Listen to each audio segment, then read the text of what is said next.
Hello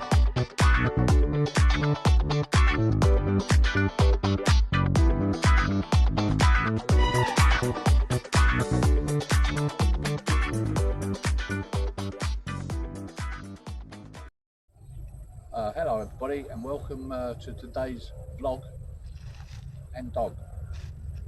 Say hello, doggy. So just to follow up from the first week of the house build, as you can see from the video, the perimeter wall goes all the way around. This is unfinished. The outside is unfinished at present, but soon to be finished. If you come this way, these are the gates that we had made, manufactured by a company, specialist company. They're made of steel, metal, with little feature ornaments on the top. So they double open.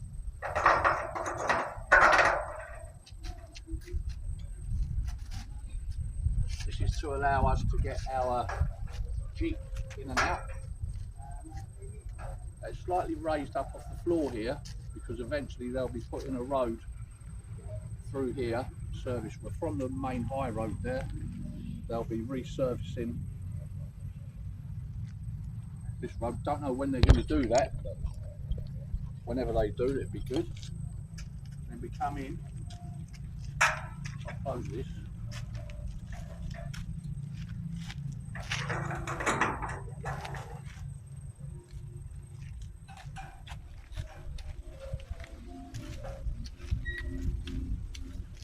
So I think they've done a really good job of this. As I said, they charged us the manufacturing, making it, and installation. They put all the hinges on, brackets. It cost around about 20,000, which I thought was a reasonable price. All the inside of the wall has been done, has been rendered, ready for painting, which we haven't got round to doing yet. As I said, they built the house to a rough finish initially, and then of course we got the Jeep. We bought this Jeep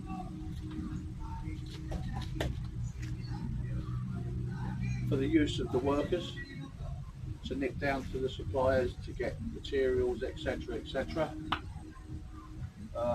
Also a mode of transport. Some of them didn't, not everybody's got a bike here. And then obviously all this part here is still unfinished. This needs concrete, so we're going to put a driveway through here, all the way down, all the way through, concrete drive. We're not going to have any grass because we don't really have too much room for grass. We're going to remove this palm tree, whatever it is. What is it? It is a palm tree. It's a what? It's a palm tree. It's palm trees. These plants along there are going to be going outside. We're going to make a nice little grass verge outside, or dirt groove outside, so we can put all the plants. Then this is going to be concrete, and this is going to be a space for my bike. So there's the gates, the perimeter walls were done, and we got the Jeep. Now if you walk through here,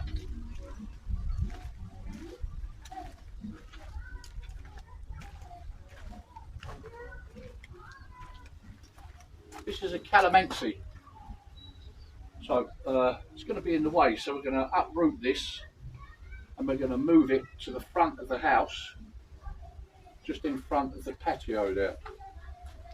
If you come down here, you can see that this is still unfinished. We need to get this concreted, which is going to go underneath the kubo. We'll talk about that in a second. And all the way through here is also unfinished. It needs concreting. So we're going to bring the level up.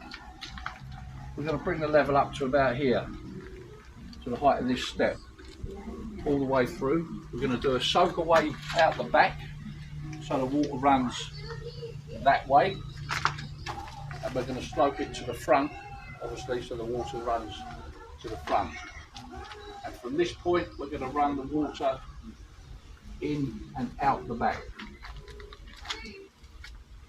And here we have the Kubo, which we got for the workers. We paid 70,000 for the Kubo and including the delivery.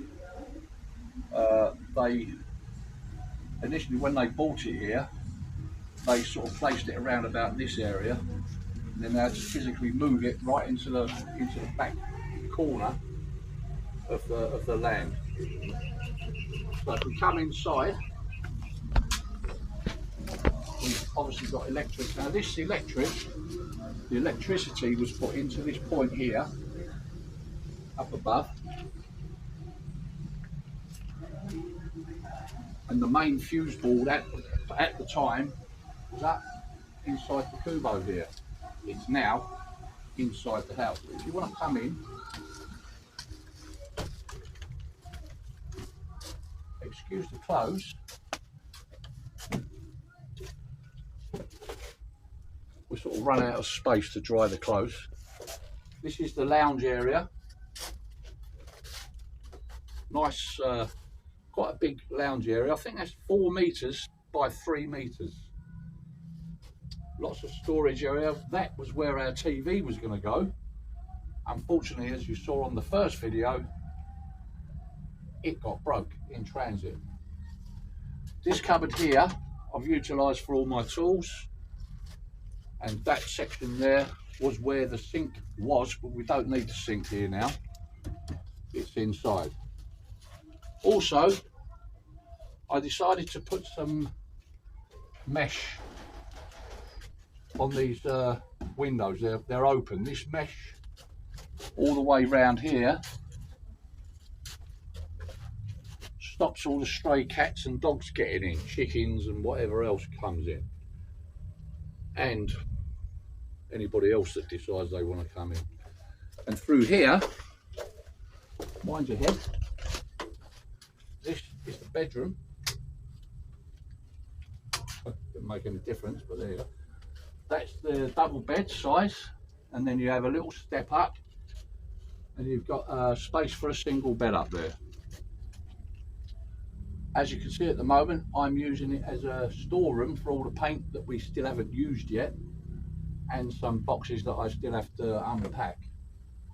But other than that, once I get rid of that, this can then become like a spare room if somebody wants to stay, or we can come and sit here. It's nice and cool. We get a breeze through here.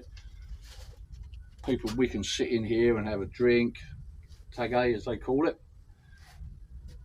But initially, as I said, this was for the workers to shelter from the sun and obviously the rain. And they could eat their food in here when they had their break. Are you listening?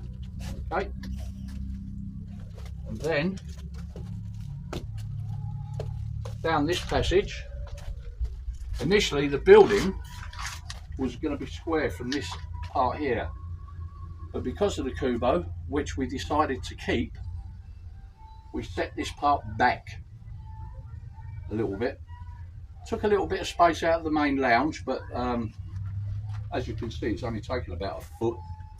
But it's given us a little bit of a better passageway to walk up and down, which brings us through to, this is the septic. Underneath this big slab, this is 3 meters or 3.5 by 3.5 meters, and this is underneath here is the septic tank with the inspection chamber exposed so we can get to it. The inspection chamber is here, and also as and when we need to drain the septic out, around the back there, if you look through the back there is a service road so that the vehicle can come up there, drop his pipe into the service chamber here and empty the tank. We've also used this little passage here, right here. This is where our washing machine is. this was one of the things we first purchased when we got here. It's not top of the range, it's top loader, and it's got a timer on it, and also when you put the washing in, it actually weighs the washing and sets the time. So it's quite a decent washing machine. We keep that covered over, and as I mentioned before, we wanted to give the workers somewhere to go to the toilet, obviously, rather than up the wall. I wasn't quite expecting it to be as big as this, but it is. Oh, the light, you have to plug the light in here. I think the bulb's out. I think the bulb doesn't work. Yep. But there's the toilet there. And also a shower. So when they're nice and dirty at the end of the day, they can have a shower before they go home. So we're just thinking of the workers. Now this is a pretty simply built, it's a humble house. We haven't got any expensive items. We just wanted the house to be nice and clean and livable when we arrived. Now there are quite a bit of things to do here, as you can see, still to be completed, but I decided that I wanted to do that when I came here. Now if you look down the side here, you'll see all the pipe drainage. I'll come there. This is from the sink in the kitchen. That's for the feed for the faucet, and that's the waste which goes down here and out to the service area at the back, which is where we're going to put the soak away. All this pipe work I've fitted myself. This is obviously going to be buried under concrete, and the side here, now this gap between here and here has to be 1 metre between your house and this wall, almost. So all the pipe work is going to be buried underneath here. This is the pipe work from the CR coming out, going down into the septic, and this, eventually I'm going to put an elbow on there and put a screw cap on, so if it ever gets blocked up at this stage, this point, we can rod it through. So that's going to stay up and out, but the ground level is going to be up to about here. This pipe work doesn't look that tidy at the moment. This is feeding the CR. This is feeding the basin. This one is feeding the shower inside there. So I will tidy this up, but I'm not concerned about it being exposed because we can't see it. This is sort of like maybe I'll put some storage racks here so we can store like things like ladders, etc, etc. And if you come up this way,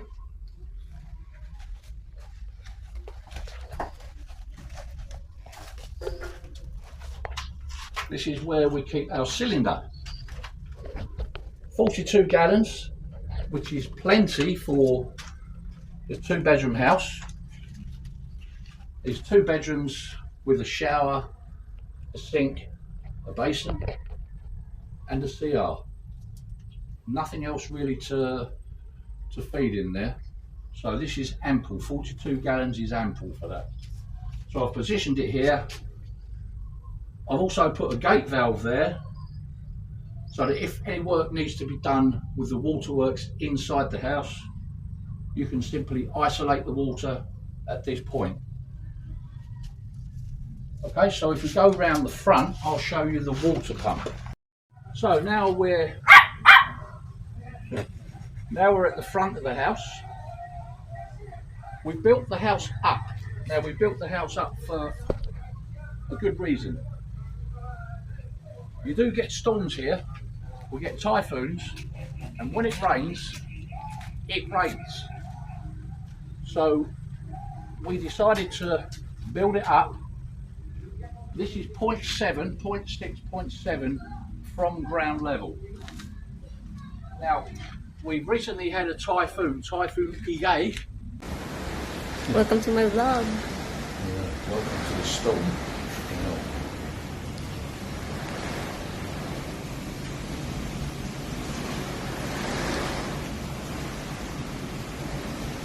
Guys, one about the roof.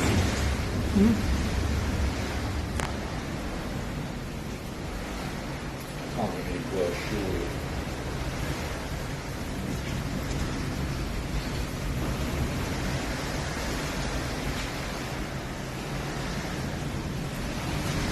I know what.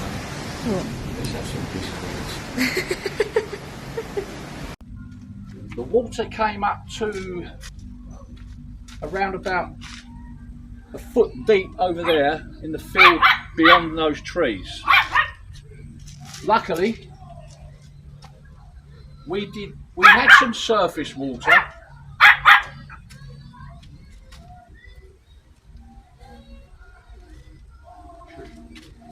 We had some surface water, but not enough to make an impact coming inside the house. Very important. We were told initially, when we started to build the house, that this area is a floodplain, it's a flood area. Not all of it. Certain areas are floodplains, but not all of San Vicente and San Sebastian flood. Some, but some doesn't. Luckily, we don't. Another good reason for buying this plot of land. If you come up this way,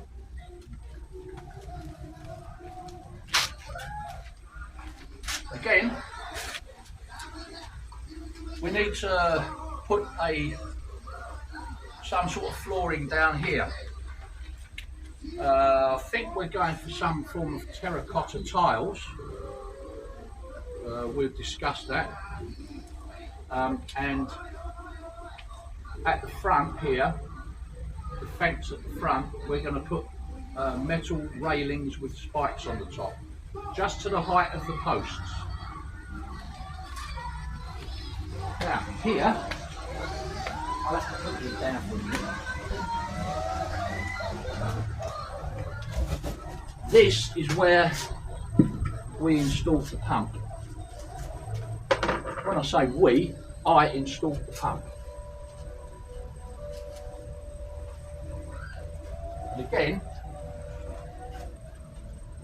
this pipe is temporary. I'm going to put it inside here because this is actually going to be built up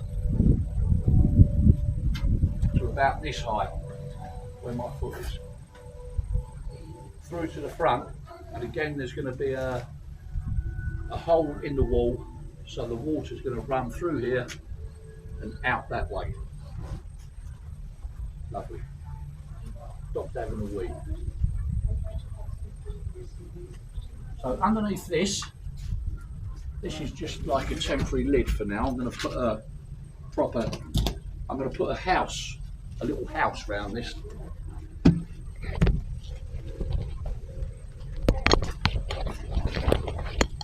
So here's the pump.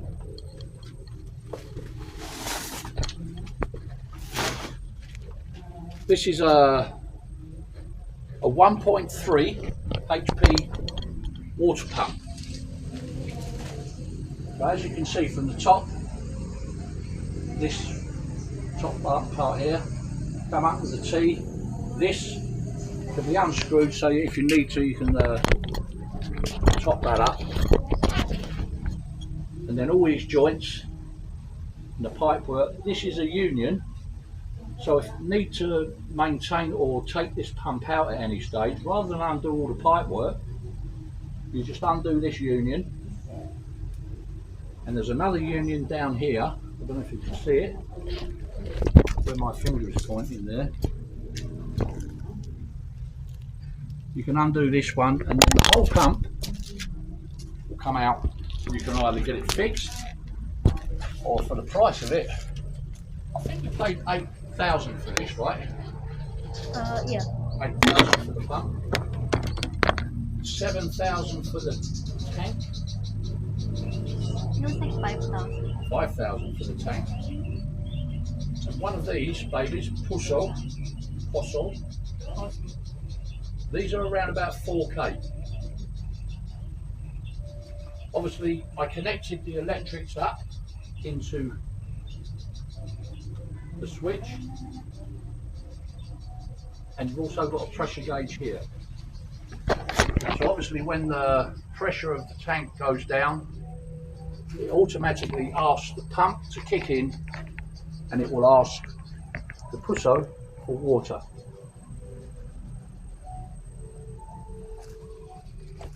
And also on here, at this end, this is called a check valve. So the water goes that way, but it won't be able to go back that way. We call it a non-return valve, but check valve is the same thing. And then quite simply, to fit this,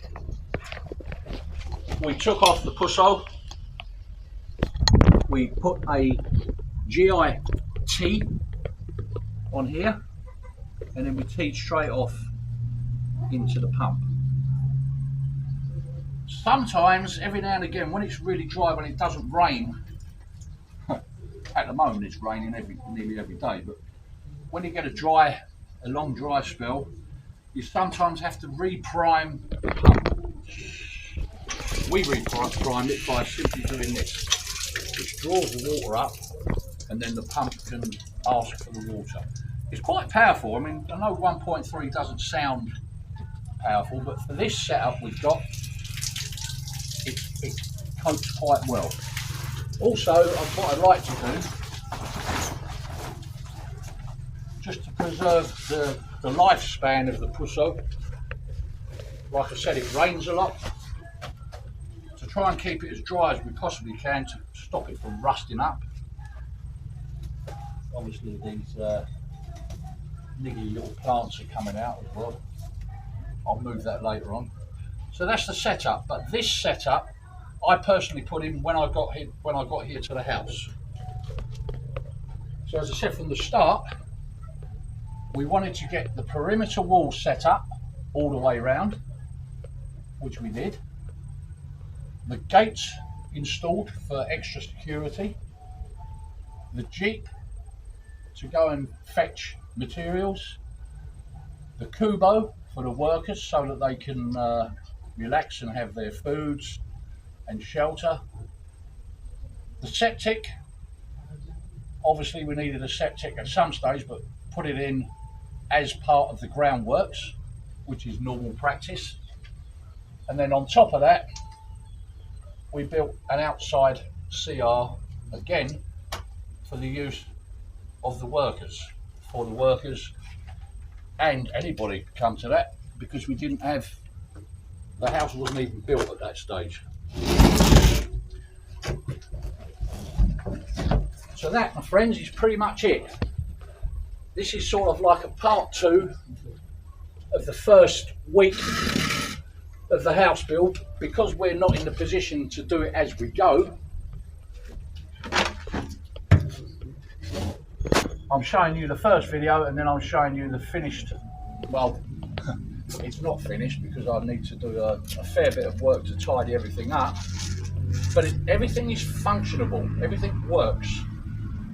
So we don't have to stay in a hotel or rent a room or whatever. We actually live, when we first moved here in April, we moved straight into the house. Further videos down the line will show you the inside of the house when we first moved in, and then we'll show you a now.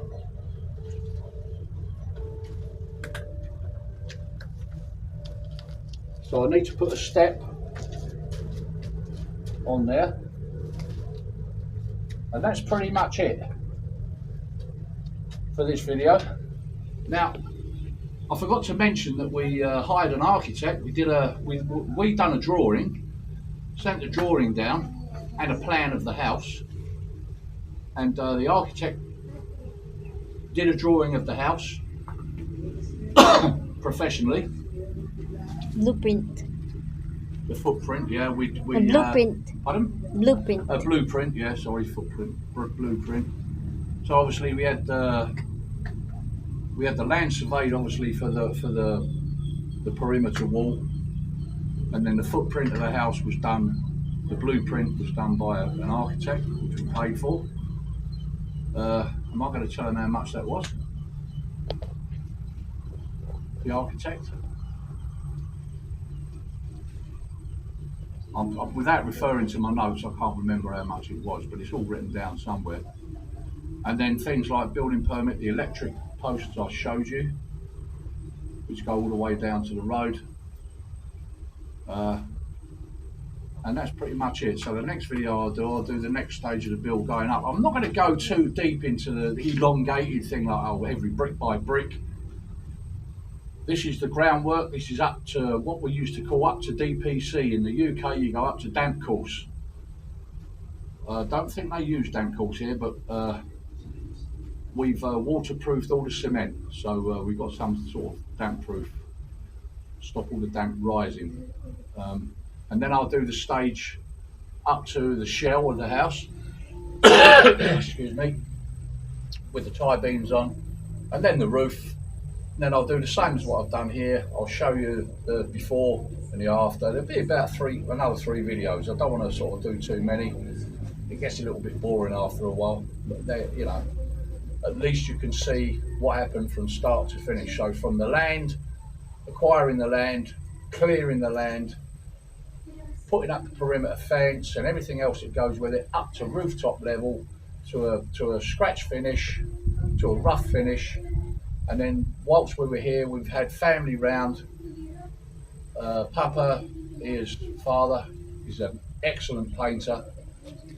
In fact, if you look at these posts, you would think they're marble. They're not. That's just concrete. He painted these by hand. Very, very skillful. But the colour scheme was chosen by my wife, and it looks really, really good, which we'll show you later on.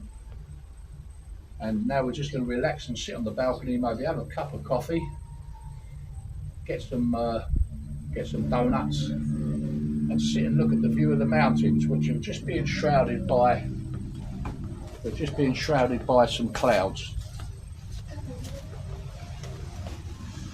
And this is the view. Sun's just going to go down in about an hour, half an hour to an hour. This is a really lovely time of day because it's not so hot. Okay, so that's let's wrap this one up for now. And the next one I'll do, as I say, I'll do the next stage of the build, which is the walls and up to roof plate level. So up to just before the roof. And then I'll go through it again and I'll show you the external part, and then we'll do another video after that. So I hope you're enjoying them, and please like and subscribe. Make some comments. If there's something that I haven't said, or you want to ask some questions as to how much things cost, I will do a costing. As I keep saying, I'll do a costing at the end of it. I'll try and break it down into different, into the sections of stage payments. But I won't tell you the final figure at the moment, but this house was built on a budget. It's a simple, humble house, but it's a perfectly good house. Everything functions inside. No flashy gadgets or all the rest of it. It just does what it says on the tin. Now, this is a house that normal, everyday Filipinos, foreigners can afford. An affordable house in the Philippines. I'll catch you on the next one.